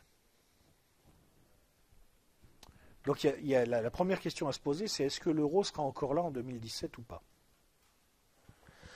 À mon avis, en termes de conséquences politiques, tant que l'euro est là, il n'est pas possible qu'une force de renouveau prenne le pouvoir en France. Pour des raisons en fait démographiques. Tant que l'euro est là, tant qu'il y a cette alliance, on va dire germano-centrée, qui verrouille tout sur le continent et sur laquelle peut s'appuyer la classe dirigeante française pour verrouiller de son côté ce système interne qui bloque tout, pas par effet cliquet comme j'ai expliqué, le truc ne peut pas exploser. Il ne peut pas exploser parce que politiquement en France, l'électorat conservateur au mauvais sens du terme, c'est-à-dire celui qui veut en gros conserver ses petits sous, est majoritaire.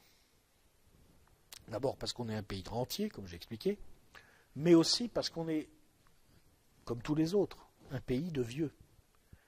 L'âge médian du corps électoral en France, ça doit être un peu au-dessus de 50 ans.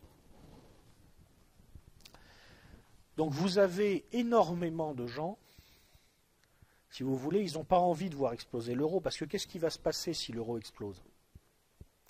On reviendra aux parités monétaires réelles. Or, cette France, à l'industrie mal en point, ne peut pas avoir la même politique monétaire que l'Allemagne. Si jamais l'euro explose, il y aura une forte inflation en France. Cette inflation, on ne pourra pas l'accompagner sur les retraites. On ne pourra pas l'accompagner non plus d'ailleurs sur les salaires des fonctionnaires. Donc toute la partie de la population qui sait très bien en fait qu'elle est dans un système mortifère, mais qui en vit pour l'instant, elle votera toujours pour le conservatisme, à mon avis. Parce que les gens sont comme ça. Ils voient d'abord leur intérêt. Alors bien entendu, il se trouvera des gens pour leur mentir comme ils veulent, pour leur dire que ce n'est pas du tout au deuxième tour des élections présidentielles 2017. Imaginons par exemple que le deuxième tour oppose François Hollande, ça ne sera pas le cas à mon avis, mais imaginons à Marine Le Pen. François Hollande sera élu. François Hollande sera élu si c'est le cas. Et ceux qui iront voter, ça ne sera pas du tout parce qu'ils veulent sauver un système qui leur paye leur retraite et leur salaire de fonctionnaire et qui leur évite d'avoir à faire face à la période très dure que représentera nécessairement la refondation du pays. Non, non, ils feront barrage au fascisme. Et c'est comme ça que ça marchera. Là-dessus, je ne me fais pas d'illusions. Tant que l'euro est là, politiquement en France, il ne faut pas espérer voir surgir quelque chose de nouveau. En revanche, Ce qui est intéressant, c'est ce qui va se passer le jour où, si comme on peut penser, ça finit par arriver, où l'euro sautera. Parce qu'à ce moment-là, tous ces gens n'auront plus de raison de défendre le système, parce qu'il va s'écrouler de lui-même très vite. Il est très possible, par exemple, je fais un scénario, je tire un plan sur la comète, imaginons qu'Alain Juppé soit élu en 2017. C'est très possible. Bon, il va être élu pourquoi? Pour mettre en place un gouvernement d'union nationale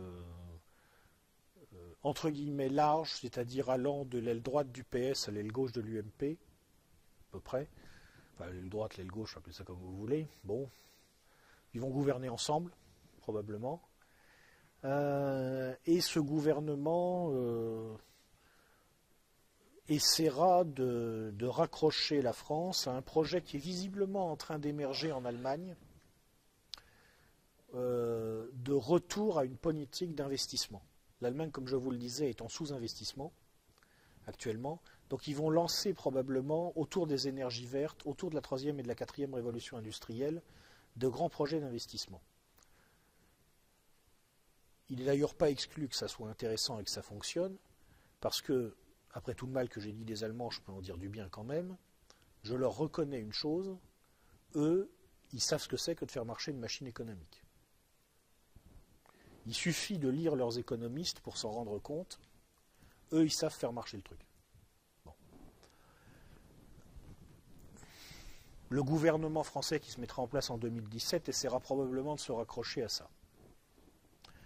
Et puis, imaginons que pour diverses raisons, dans le courant de la législature, on arrive au point où la décision est prise de faire sauter quand même la zone euro. Si ça arrive, ça arrivera probablement parce que les Allemands feront le calcul qu'ils ne peuvent pas relancer sérieusement les choses tout en ayant à gérer les marges ingérables de l'Europe du Sud, parce qu'ils seront obligés, pour faire marcher les choses, d'unifier les législations, de faire l'union bancaire, etc., etc. Et ça, ils peuvent quand même difficilement le faire avec l'Italie du Sud et la Grèce dedans. Hein, ça va être un peu compliqué. Bon. À ce moment-là, il faut voir comment ça se passe, mais il est très possible, si vous voulez, que la décision soit prise que finalement la France est plus embêtante qu'autre chose à l'intérieur de la zone marque reconstituée. C'est un scénario possible. Là, il y aura une porte qui va s'ouvrir sur le plan politique et qui sera extrêmement intéressante. Parce que, d'un seul coup, cette oligarchie française, pour laquelle les autres oligarchies dominantes du monde occidental n'ont pas beaucoup d'estime, hein.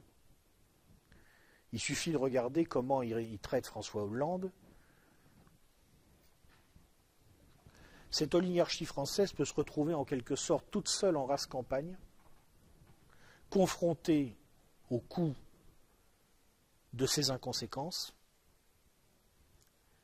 avec une situation économique très dure. Et là, effectivement, on ne sait pas ce qui peut se passer. L'avenir est extrêmement ouvert, en fait. Ce que je voudrais simplement que tout le monde voit, c'est le nombre de questions qui sont ouvertes.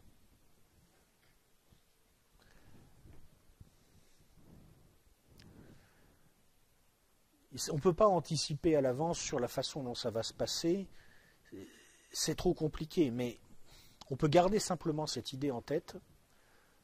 Tant que l'euro est là, tel qu'il est actuellement, tel qu'il fonctionne, non, politiquement c'est bouché. Mais par contre, il ne faut pas désespérer, il ne faut pas arrêter de travailler. Parce que le jour où ça va sauter, il se pourrait bien que l'histoire soit... On revienne dans une phase en quelque sorte où on peut écrire l'histoire, et il faudra être prêt à l'écrire très vite. Parce qu'à ce moment-là, ça pourrait se passer très vite. Ça pourrait se débloquer très vite. C'est une chose qui s'est souvent passée dans l'histoire de France, à cause, encore une fois, des spécificités anthropologiques induites par le poids de notre État central. Pendant longtemps, tout reste coincé, Puis le jour où ça se décoince, ça va extrêmement vite.